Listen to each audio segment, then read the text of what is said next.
At 11:03 in the evening on March 1st, 2026, somewhere over the skies of Kuwait, a Kuwaiti air defense operator made a decision that will be studied in military academies for decades. Iranian missiles and drones were saturating the airspace in every direction. Ballistic threats were incoming from multiple vectors. The radar screen was chaos. Hundreds of contacts, friendly and hostile, American and Iranian, military and civilian, all converging in the same narrow corridor of sky above a country that had woken up 3 days earlier to find itself in the middle of a war it had not declared and had not chosen. The operator identified a fast-moving contact. Aircraft profile matched a threat pattern. The system was primed. The authorization was given. The missile fired. And 3 United States Air Force F-15E Strike Eagles, among the most advanced fighter jets ever built, each one valued at approximately $50 million, operated by some of the most highly trained aviators in the history of human flight, fell out of the sky in flames over a country that is supposed to be America's ally. At 11:03 p.m. on March 1st, 2026, America's own partner shot down America's own aircraft. $150 million. 6 aircrew, 3 jets, all destroyed by the same side. This is the story that the headlines about Operation Epic Fury are not fully telling you.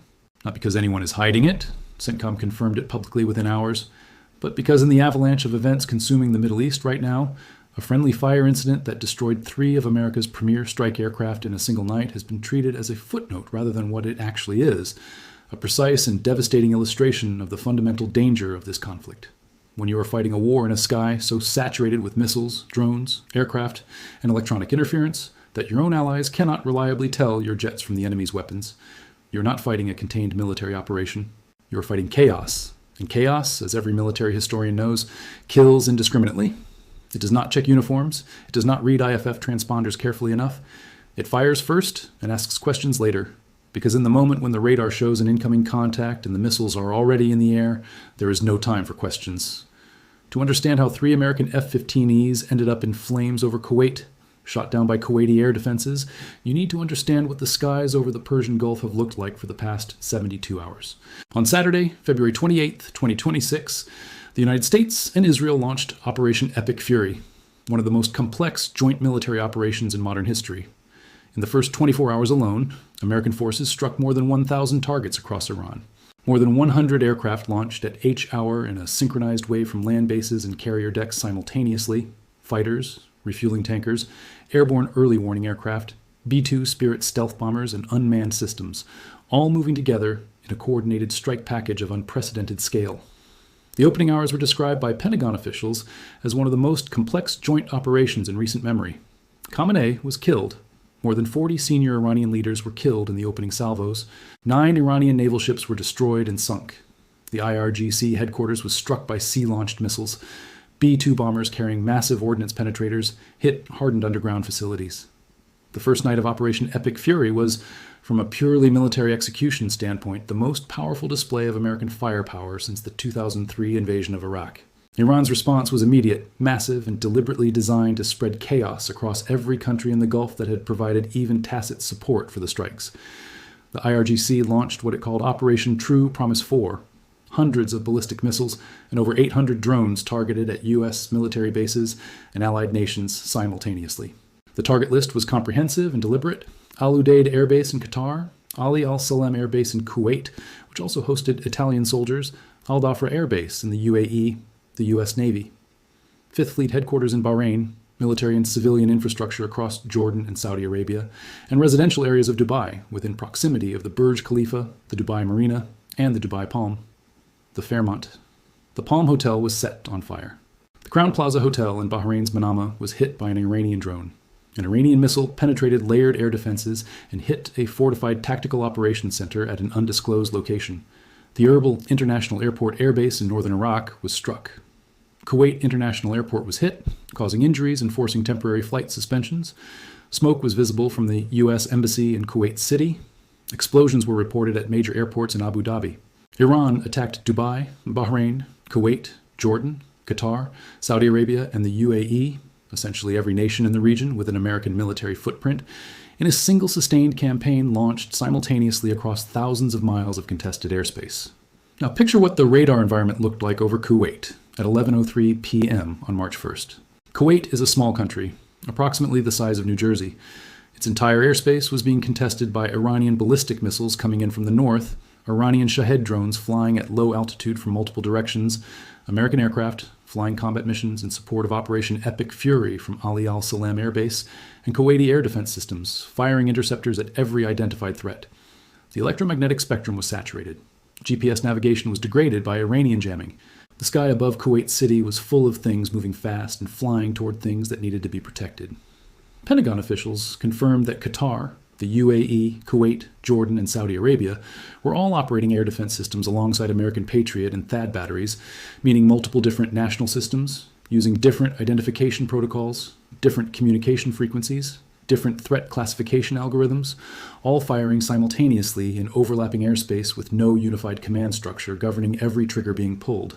Into that environment, 3 F-15E Strike Eagles from the 335th Fighter Squadron based out of Seymour Johnson Air Force Base in North Carolina were flying in support of Operation Epic Fury.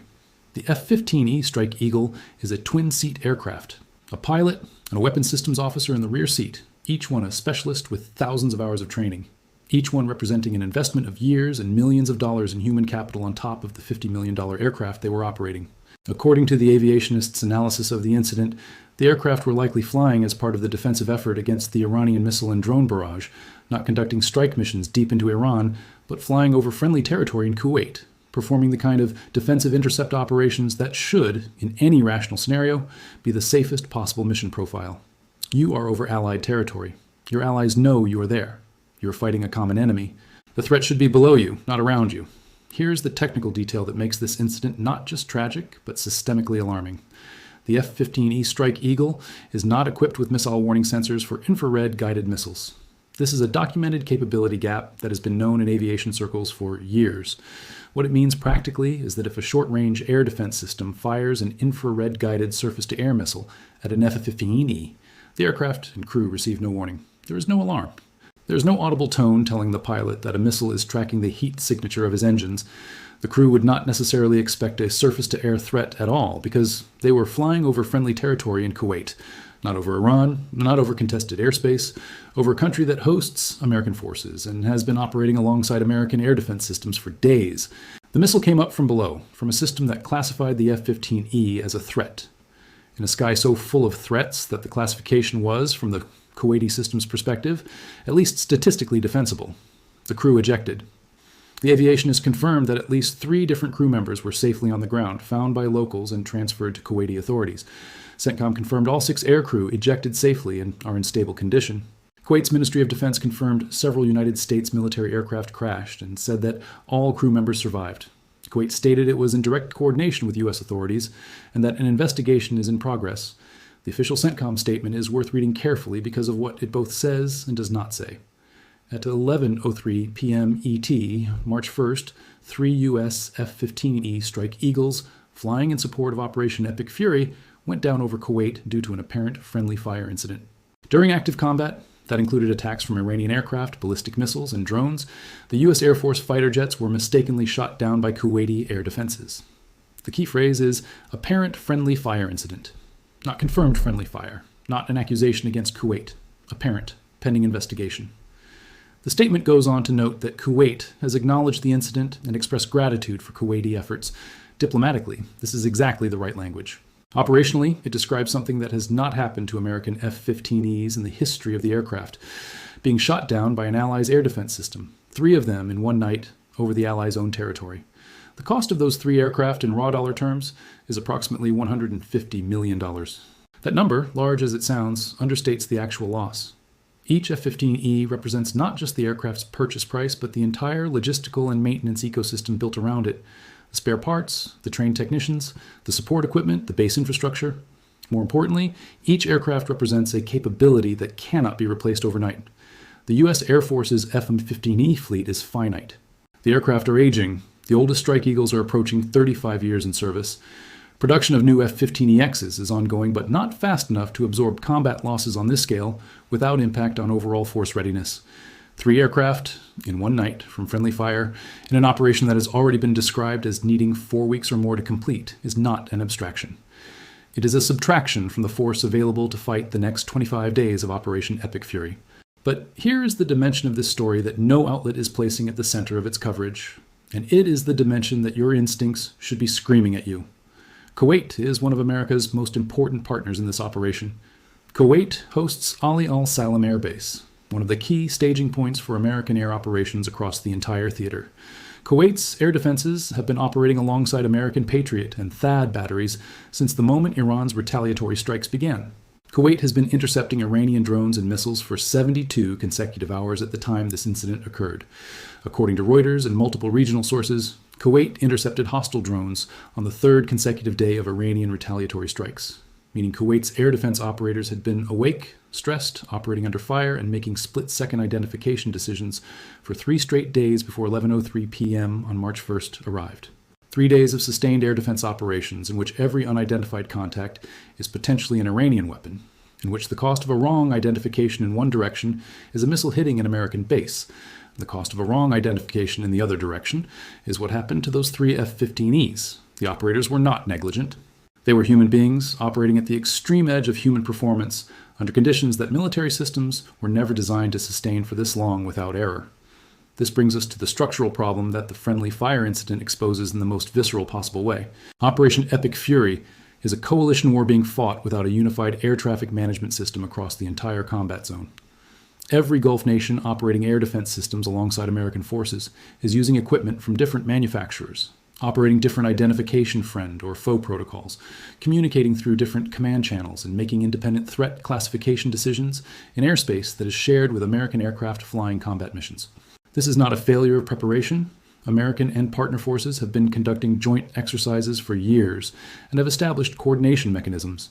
But coordination mechanisms designed for peacetime exercises and limited contingency operations were not designed for sustained multi-front conflict in which Iran simultaneously launches over 800 drones and hundreds of ballistic missiles at 7 different countries, creating a continuous air defense emergency across an entire region for days without pause.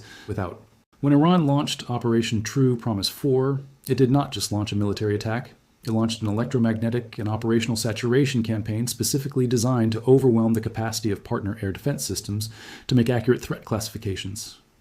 The 3 F-15Es were not a collateral accident in an otherwise orderly battle. They were exactly the kind of outcome that saturation warfare is designed to produce, not by shooting down American aircraft directly, but by creating the conditions under which Allied systems do it themselves.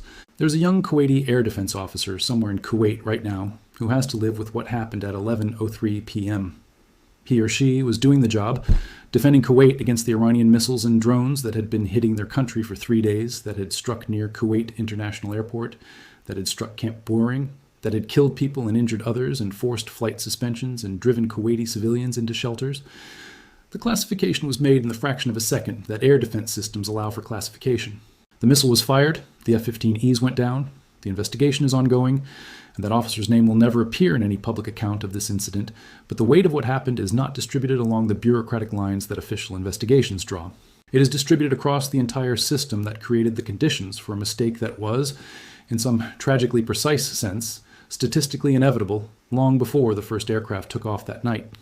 3 American airmen were killed in Kuwait on March 1st. But they were ground forces, soldiers serving with the U.S. Army Sustainment Command, killed by an Iranian drone strike on their position. 5 more were seriously wounded. Others sustained shrapnel injuries and concussions. 3 more deaths, 5 serious wounds, on top of the 6 F-15E aircrew who ejected into Kuwaiti airspace over their own allies' territory. The human cost of this conflict is no longer theoretical, and it is no longer confined to the skies over Iran. It is in Kuwait. It is in every country in the Gulf where American forces are stationed, where partner nation air defenses are firing constantly, where the distinction between the threat and the defender has become a matter of split-second radar classification rather than anything a human being can verify with certainty before the trigger is pulled. Iran's foreign minister, Abbas Araghchi, said something in the first hours of this conflict that deserves to be read with full seriousness. He said, "Here's what I do know. Iran will punish those who kill our children." Alas, that statement was made before Operation True Promise 4. Before the strikes on Kuwait and Dubai and Bahrain and Jordan, before the Ras Tanura drone attack, before the Qatar energy shutdown, before the 3 F-15Es went down over Kuwait. Each of those events is Iran's definition of punishment, not a single coordinated counterstrike. A sustained, distributed multi-domain campaign designed to impose cost not just on the United States, but on every ally, every partner, every country that provided airspace or bases or intelligence or diplomatic cover for the operation that killed Khamenei. Iran cannot match American carrier strike groups or B-2 bombers or F-15Es in a direct exchange. Iran understood this before the first bomb fell. So Iran's strategy is not to match American firepower. Iran's strategy is to fill the sky with so many threats that American systems, allied systems, partner nation systems all become overwhelmed, all become degraded, all begin making errors. Errors like the one that happened at 11:03 p.m. on March 1st over Kuwait. Iran does not need to shoot down American aircraft. Iran needs to create the conditions where American aircraft fall from the sky. The distinction is strategic, and it matters enormously. Pentagon spokesman and chairman of the Joint Chiefs, General Dan Kane, briefed reporters on Monday morning at the Pentagon and described the operation's scale in terms that should give context to both the ambition and the complexity of what is being attempted. More than 100 aircraft launched at H-hour, more than 1,000 targets struck in 24 hours. Fighters, bombers, drones, cruise missiles, a new PRSM ballistic missile making its combat debut, all employed simultaneously in a campaign described as needing 4 weeks or more to complete. 4 weeks. That is the timeline that was given. 4 weeks in which the electromagnetic saturation over the Gulf continues. 4 weeks in which partner air defense systems continue firing at saturation level incoming threats. 4 weeks in which the probability of another identification error, another friendly fire incident, accumulates with every hour of sustained operations. The 3 F-15Es that went down on March 1st were the first. They will not, if the campaign continues on its current trajectory, be the last. This is what coalition warfare in a contested, saturated environment actually looks like. Not the clean strike packages and high-definition bomb impact footage that press conferences present. Not the confirmed kill tallies and the targets struck numbers. The actual operational reality of fighting a war in which your ally's air defense missile is as dangerous to your aircraft as the enemy's, because your ally and your enemy are both firing into the same sky at the same time, and the sky does not organize itself neatly into friendly and hostile sectors, just because the alliance management plan said it would. Kuwait's defense ministry issued a statement confirming the incident, confirming that an investigation is underway, confirming that the crews were transported to hospital in stable condition, confirming coordination with U.S. authorities. The language was careful and professional, but between the lines of that statement is the acknowledgement of something no alliance wants to acknowledge publicly. That in the chaos of this war, the coalition itself has become a source of danger to American aircrew. There are 6 pilots and weapons systems officers in Kuwaiti hospitals right now who understand this more viscerally than any briefing document can capture. They took off from Ali al-Salam Air Base, flying in support of Operation Epic Fury. They were over friendly territory. They were doing exactly what they were trained and ordered to do. And they came down in flames over a country whose government will receive American delegations this week to coordinate the investigation into how it happened, while simultaneously coordinating the air defense operations that will continue tonight and tomorrow and every day for the next 4 weeks, of a campaign that has no clear off-ramp and no ceiling on the chaos it is capable of generating. The F-15E has no missile warning sensor for infrared threats. Kuwait's air defense system had no time for verification. The sky had no mechanism for preventing what the math of sustained coalition operations under saturation conditions said was eventually going to happen. And 3 aircraft, worth $50 million each, are now wreckage in Kuwait. Their pilots alive in hospital beds, and the investigation is ongoing. Operation Epic Fury continues. The targets are being struck. The campaign is described as just beginning. And somewhere in the electromagnetic chaos above the Persian Gulf tonight, 600 American aircraft and Allied air defense missiles are sharing the same airspace, all of them moving fast, all of them potentially on someone's radar screen, all of them subject to the same probability that produced 3 fireballs over Kuwait at 11:03 p.m. The enemy is Iran. The danger is everywhere.